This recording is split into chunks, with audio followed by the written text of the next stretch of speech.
On ne joue pas pour faire figure comme ça, pour faire bonne figure, pour proposer que du jeu. On joue pour gagner. Et c'est ce qu'il faut entretenir. C'est cette ambition qu'il faut nourrir quotidiennement aux entraînements. Il n'y a aucun match facile, prendre tous les adversaires au sérieux. C'est ce qu'ils ont fait. Donc il faut amener de la continuité dans cette façon de travailler.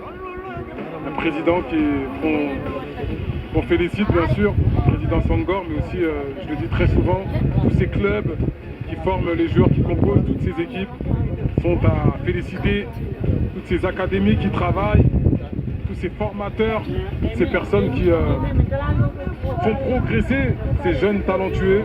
On sait que le Sénégal regorge de talent. Aujourd'hui, le meilleur ambassadeur, bien sûr, c'est Sadio Mané, mais on voit qu'il y a de la relève.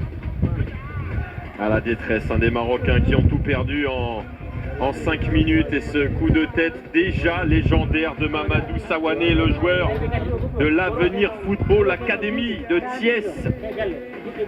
Quelle tête quand même. Et puis le coaching de Serigne Dia. Il y a eu une autre image dans cette finale, notamment ce moment où Amara Diouf pose le ballon sur le point de pénalty avant de le donner à Serigne Fallou Diouf.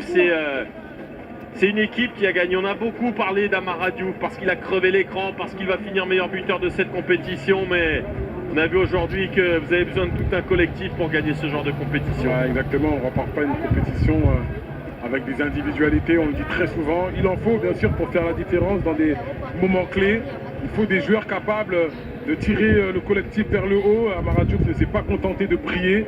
Il a eu un bon état d'esprit, il a parlé à ses coéquipiers. Il a été exemplaire dans son attitude, il a fait ce qu'il fallait lorsqu'il fallait défendre, il n'a pas hésité.